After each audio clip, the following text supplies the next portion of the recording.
Carlos Sainz, 2025. Where will he end up? Stop. Well, if the news reports are true, he's heading to Mercedes. But without official confirmation, I thought we'd take a look at all of the info. Silly season has started early this year with pre-season news that Lewis Hamilton will be moving to Ferrari, and that leaves Sainz currently without a drive, but a lot of teams will be interested in his services. Has to be said that so far in 2024, Sainz has driven really well.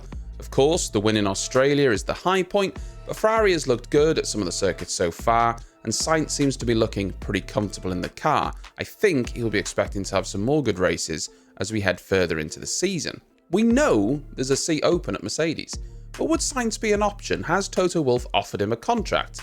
Well, previously, Toto Wolff said it would be a tough decision ahead of him. The ones that are available or could be interesting for us, they all have arguments in favour of them, be it the very young ones, be it the very mature ones in the best years, or Carlos. It's a difficult choice because there is no real, it's not like there is a criteria for one and everything points to the other. I just want to take a step back and monitor the situation, because some of the guys mentioned may sign for other teams, and so just looking at it. Despite all of the reports floating around that Mercedes have offered Sainz a contract, there is no word just yet that he's actually accepted.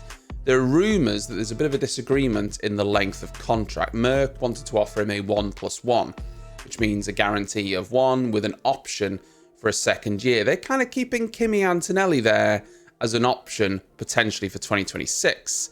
Sainz, however, well, he wants a guarantee of 2 years, making sure he goes through into the 2026 regulations and he's not in this same position in a year. If true, and that is the big part, it will kind of come as a bit of a surprise to me because Toto Wolff said he wasn't going to rush into a decision. Kimi Antonelli's name has obviously been linked heavily with Mercedes. He's currently in Formula 2, but Alonso made it pretty clear that he wasn't going to go to Mercedes even before last week. When he was asked, he said, "That's a very good question, but Mercedes is behind us, so it doesn't feel that attractive." It's a pretty damning statement, really, from Alonso. Even before the announcement that he was re-signing for Aston Martin, it was obviously clear in his head that going to Mercedes wasn't an option. And I wonder if Sainz will think there are better long-term options than Mercedes as well. The difference here is Alonso had a guaranteed seat, if he wanted it. Aston Martin wanted him to stay. Sainz, on the other hand, he doesn't have that luxury. He needs to find a seat. There's been a lot of talk about Carlos lining back up with his old teammate Max Verstappen at Red Bull. Now, Helmut Marko did say this to Sky Germany. Sainz came into Formula 1 through Red Bull and had a very good year at Toro Rosso. Sainz is certainly a name that you have to take into account. Now, despite Helmut Marko saying that, both him and Horner have said that it is Sergio Perez's seat to lose, especially after his performances so far this season.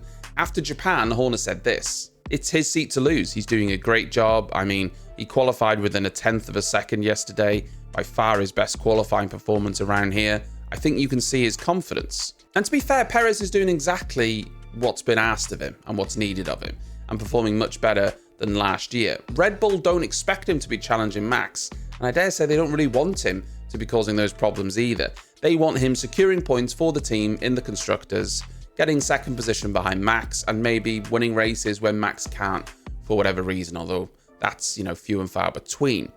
Apart from his result in Australia, which apparently the car was damaged, he's done exactly what Red Bull have asked for him, and if he continues to do that, I don't see why they need to change. Marko has also stressed that there isn't a rush to make a decision. The driver market has exploded in April, and normally no one talks about it in April. It's ridiculous. We won't jump into this game ourselves. We will wait and see, and only then make the best choices later on. There was something Perez said recently as well that makes me think he will stay at Red Bull.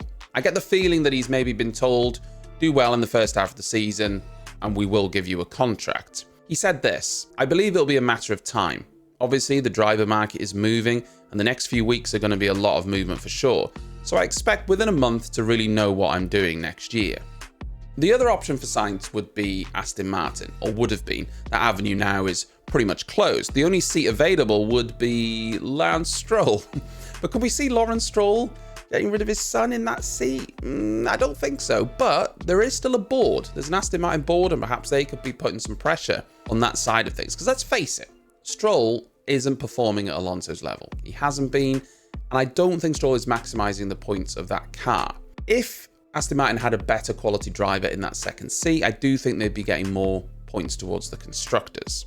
That being said, it's unlikely that Stroll's seat is at risk unless, well, he decides to call it a day himself. Realistically, if Carlos Sainz didn't sign for Mercedes, what other options would he have? Well, stake is the other possible option, which may sound weird on the surface, but remember, they become Audi in 2026. Audi have already bought into that team. It is essentially building to be entirely Audi. Carlos Sainz Sr., Carlos's father, has ties with Audi, having most recently raced with them and won the Dakar Rally. It's a brand new team, essentially. It's not, but Audi taking over, but it's a big change over at Sauber. Sainz, a race winner. He has experience with top teams, Red Bull, Ferrari, McLaren. I think he'd be a very appealing driver to have at the stake Audi crossover. It has to be said that Zhou Guanyu hasn't been performing particularly well either, so I'm not sure he would be retaining his seat. And Valtteri Bottas, well, it's hard to know what Audi want to do. The only other option would be RB. Could Sainz perhaps replace a struggling Ricciardo? Interestingly, it's been rumoured that Liam Lawson has been guaranteed a seat in 2025 by Red Bull. If that was the case, and I kind of doubt it, it would surely be at RB. With Tsunoda performing brilliantly, it wouldn't be his seat. So maybe it would be Daniel Ricciardo. So perhaps there isn't a seat for Sainz there either. Although I did say that RB was the only other option, there is technically one other team, but I don't think it's likely, and that's Williams. Logan Sargeant has been underperforming at Williams. That isn't really a surprise to anyone, but it's only recently that there's been pressure put on him to actually start performing.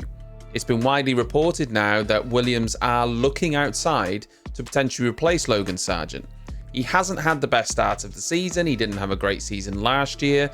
And while James Vowles has given him confidence and tried to push him forward, James Vowles has come out and said that he needs to see a meaningful step forward from Logan Sargeant if he wants to keep that seat for 2025. Now, I don't think Sainz would go to Williams. I think if he has offers from Audi, Mercedes, that's obviously a better choice than going to Williams. But there is potential to be a race seat there, but I don't think it's likely. With the Chinese Grand Prix coming up this weekend, I'm sure we're going to get some questions asked to Toto Wolff to Carlos Sainz about any potential Merc offers, but I'm sure they won't give anything away. But what is absolutely certain is that Carlos Sainz would be a great fit for Mercedes. An experienced race winner with experience of all the top teams alongside Russell, the younger driver, and maybe an indication that Toto Wolff doesn't entirely think Kimi Antonelli is ready to come into Formula One just yet. Sadly, Sainz doesn't want to be a seat warmer for an up-and-coming driver. He wants 2 years or nothing. So it's going to be interesting to see how this all pans out. Again, these reports have been going to Mercedes right now are unconfirmed, so we don't really know. The driver market is going to start to get very interesting over the next few months and as we head into the middle part of the season. One thing is for sure, Sainz will be staying in Formula One. One team will pick him up.